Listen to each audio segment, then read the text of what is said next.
5వ సంవత్సరం పల్లవ సామ్రాజ్యంలో విక్రమాదిత్యుడు అనే సామంతరాజు పల్నాడు అనే ప్రాంతాన్ని పాలించాడు. ఒకసారి పక్క ప్రాంతమైన బొబ్బిలి సామ్రాజ్య అధిపతి ఆనంద గజపతి రాజు విక్రమాదిత్యుడి మీద యుద్ధాన్ని ప్రకటించాడు. ఆ యుద్ధంలో విజయం సాధించడానికి మహిమ కలిగిన ఒక వనదేవతని కఠోర తపోదీక్షతో ప్రసన్నం చేసుకుని మహాశక్తివంతమైన మరకత మణిని వరంగా పొందాడు. దానిని తన ఖడ్గంలో పొందుపరుచుకుని ఆనంద గజపతిని జయించాడు.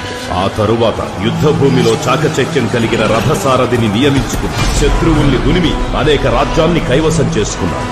ఆ మరకతమణి అద్భుత శక్తి వల్ల సామంతరాజుగా ఉన్న విక్రమాదిత్యుడు తన సామ్రాజ్యాన్ని విస్తరించి చక్రవర్తి అయినాడు. విక్రమాదిత్యుడికి అనేక మంది వారసులున్నారు. వారి జీవన శైలిపై విశ్వాసం సన్నగిల్లి మరకతమణిని వారికి అప్పగించక దానిని తన వద్దే భద్రపరుచుకున్నాడు. 94 ఏళ్ల వయసులో కొన ఊపిరితో ఉన్న విక్రమాదిత్యుడు తను మరణించిన తరువాత ఆ మరకతమణిని ఎవరూ తస్కరించకూడదని తలచి మణి పొసగి ఉన్న ఖడ్గాన్ని తనతో పాటే సమాధి చేయమని ఆజ్ఞాపించి తుదిశ్వాస విడిచాడు. విక్రమాదిత్యుడి ఆత్మ ఆ మణికి కాపలా కాస్తుందన్న భయంతో దానిని దొంగిలించడానికి ఎవరూ సాహసించలేదు. అనేక సంవత్సరాల తరువాత 1990లో శంకర సుందరయ్య అనే పురావస్తు పరిశోధకుడు విక్రమాదిత్యుణ్ణి సమాధి చేసిన ప్రాంతాన్ని అస్థిపంజరాన్ని కనుగొని మరకతమణిని దొంగిలించాడు. అతని తరువాత అనేక మంది చేతులు మారుతూ మరకతమణి ప్రస్తుతం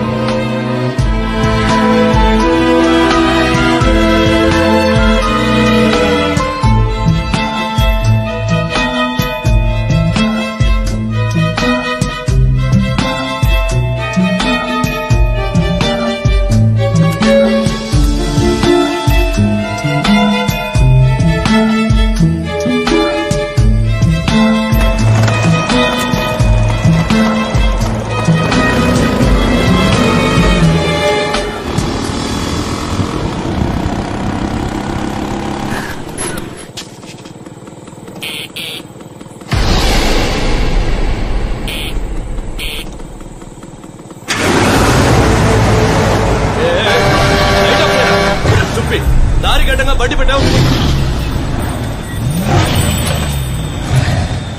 కొంచెం కూడా బుద్ధి లేదు. చెప్తుంటే వినిపించట్లా? బండి తీరా, వెనకెళ్ళు.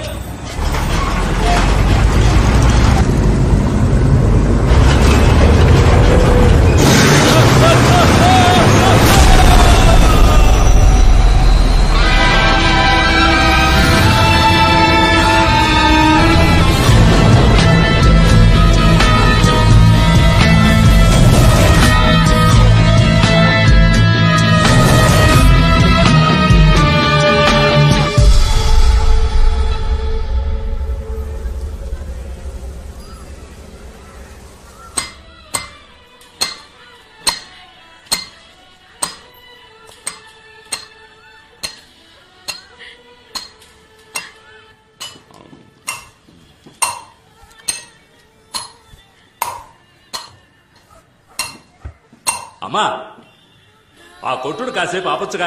వయసు మీద పడింది. ఓ మూల కృష్ణారామ అంటూ కూర్చోకుండా ట్యూన్ చేస్తున్నావు. టక్కు టక్కు టక్కు అని.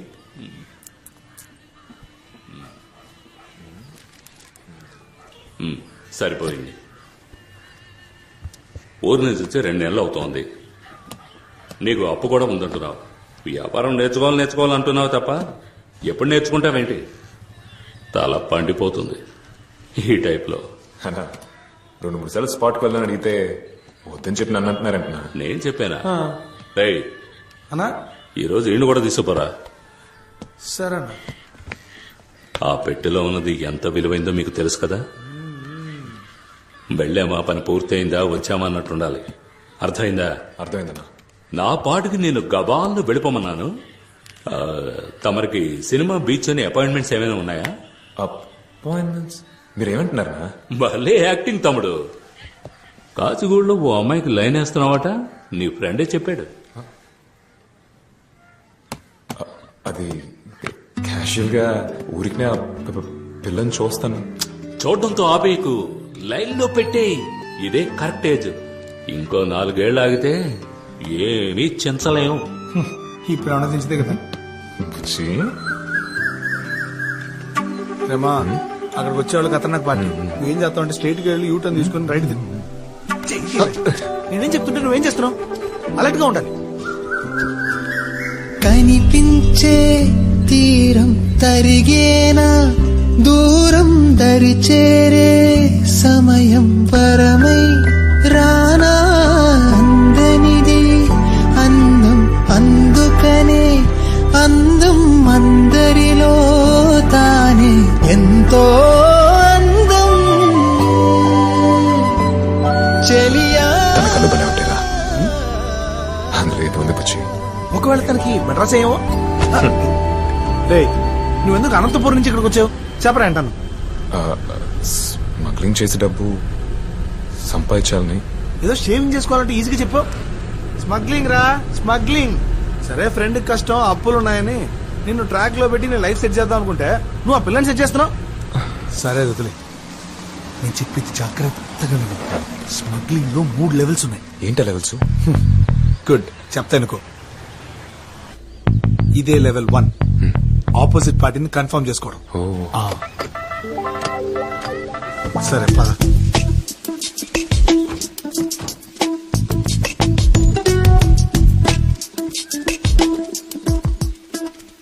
ఇదే లెవెల్ 2, కోడ్ వర్డ్ కన్ఫర్మేషన్. బొమ్మిడాల పులుసు వాసన అదుర్సు. రాలేదురా. కోడ్ వర్డ్ ఇవ్వు.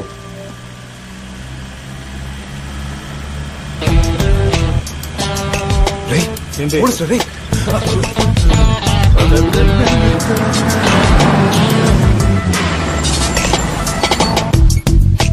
రే ఏమవుతున్నావు సార్? ఇంజిన్ ఏదో. త్వరగా చూడవయ్యా. ఏంటిది? స్టేషన్ లో జాయిన్ అయిన మొదటి రోజే నాకేంటి కర్మ? యమగండం రాకముందే స్టేషన్ కి వెళ్ళాలి.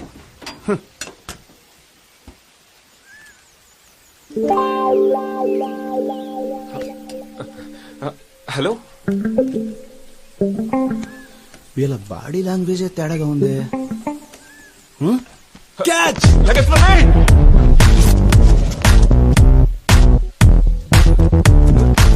Door jam అయిందయ్యా.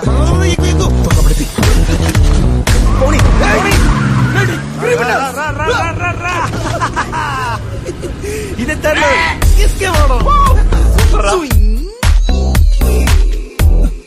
క్రిమినల్స్, మిమ్మల్ని పట్టుకోకుండా వదిలిపెట్టండి రా.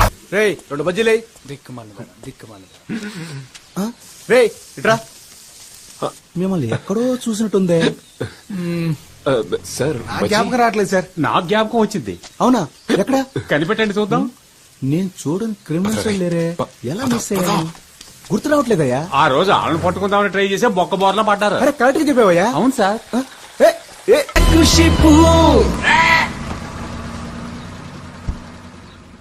Boost is the secret of my energy. పెట్టివ్వు. Bloody criminals. ఈ టైప్ లో వస్తా నేను ఎక్స్పెక్ట్ చేయలేదు కదా. అయిపోయారా?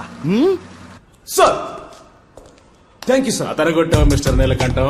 It's my duty sir. First time వాళ్ళ పట్టుకోపోయినప్పుడు రోడ్లో అలా బోల పడిపోయాను సార్. ఇదిగో చూడండి, ఈ దెబ్బ అప్పుడు తగిలింది. See the bloody criminals sir. రేయ్, మీరు అంబర్పేట రామదాస్ గ్రూపేగా? సార్ అవును సార్. ఏ చూసా మిస్టర్ నీలకంఠం, ఇది ఎంత విలువ ఉండొచ్చు? సార్ మినిమం దీని ప్రైస్ చూసుకుంటే 3 లక్షలు ఉంటుంది అనుకుంటున్నాను సార్. చాలా పోయా, ఇవన్నీ పుష్యరాగం రాళ్ళు. 20,000 కూడా చెయ్యవు. అనవసరంగా వీళ్ళ పట్టుకొచ్చి. ఆయన విసింది గమనుడు. రేయ్, మీ రామదాస్ కొన్న ఎక్స్పీరియన్స్ కి ఏదైనా పెద్దది కొల్లగొట్టచ్చు కదా. ఎన్నిసార్లు నేను ఆడికి ఐడియా ఇచ్చాను. కొంచెం కూడా బుద్ధి లేదు వాళ్ళకి.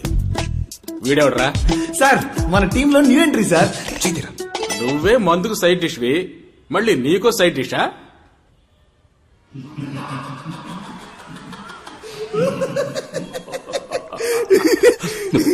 ఇన్స్పెక్టర్ చెప్పాక ఎస్ఎంఓ చూడాలి.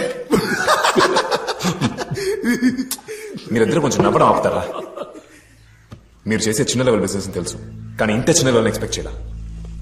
ఈ 10-15 వేల అనంతపూర్లో సంపాదించుకోలేనా? ఎందుకు మీతో పని చేయాలి? రే ఏంట్రా అన్నతో అలా మాడుతున్నావు? నాకున్న అప్పులకి మొత్తం 40 లక్షల రూపాయలు కావాలి. అది త్వరగా సంపాదించాలని మీ దగ్గర పని చేస్తున్నాను. నీ తొందరకు తగ్గట్టు మేము తైతకలాడలేం. పని ఇష్టం లేదంటే మూసుకొని పో. మీరు ఉండమన్నా ఇక్కడ ఎవరు ఉండబోయేది లేదు.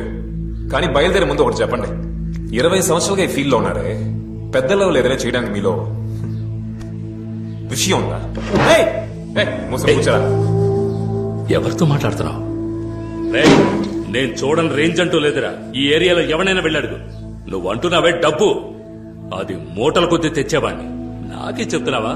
డబ్బు అంట డబ్బు. ఆ డబ్బంతా ఎలా పోగొట్టుకున్నానో నాకే తెలియట్లేదు. రే, ఆల్రెడీ నాకు 2 అటాక్స్ రా. ఇంకో అటాక్ వచ్చిందంటే టపా కట్టేయాల్సిందే. అయినా నేను ఎవరి కోసం పెద్ద లెవెల్లో చేయాలరా? 3 పూట్ల కడుపు నిండితే చాలు. కానీ మాకు కావాలి కదనా. ఏంట్రాడు మనతోనే ఉంటే ఇలా మాట్లాడని తప్పుగా అనుకోకన్నా. ఇన్ని రోజులు నీకోసమే కదా ఇదంతా చేసాం. ఈసారి మా ఇద్దరి కోసం పెద్ద లెవెల్లో ఏదైనా చేద్దాం ఉన్నా. ఆ తర్వాత నేను అస్సలు అడగనన్నా. ఒక్కసారే కదా చేద్దామన్నా.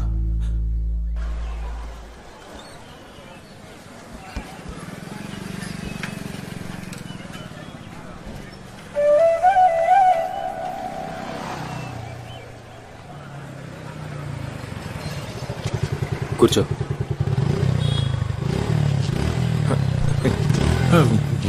ఎక్కిందంటే బ్రదర్ అయి ఉంటాడ్రా. నువ్వు క్యాజువల్ గా ఉండు, చూసుకున్నావు. హలో, ఇలా రండి. ఐఎమ్ దినేష్. తన పేరు అలైఖ్య. 2 నెలలుగా ఫాలో అవుతున్నారు కదా, మీకు తెలీదా ఏంటి? సరే, విషయానికి వద్దాం. ఇన్ని రోజులుగా తనని మీట్ అయి ఉండొచ్చు, మాట్లాడుండొచ్చు, తను పెళ్లి చేసుకోవాలని ఆశపడి ఉండొచ్చు. అదేం పెద్ద తప్పు కాదు. కానీ విషయం ఏంటంటే, పోయిన శుక్రవారం మా ఇద్దరికి ఎంగేజ్మెంట్ ఫిక్స్ అయింది. అర్థమైందా? సో ఇక మీదట తొలి ప్రేమ సినిమాలో పవన్ కళ్యాణ్ లా దీనంగా చూసినా, లేక మురారి సినిమాలో మహేష్ బాబులా రొమాంటిక్ గా చూసినా, నేను యాక్షన్ లోకి దిగాల్సి ఉంటుంది. పడేసావుగా, మూసుకొని పోరా.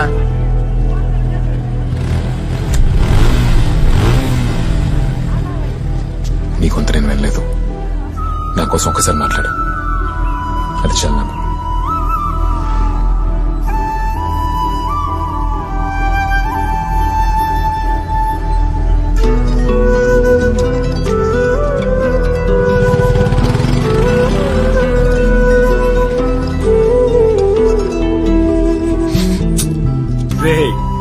ఏం సరే, ఫస్ట్ లో కదా అలాగే ఉండదు. ఫోన్ సెట్ అయిపోతుంది.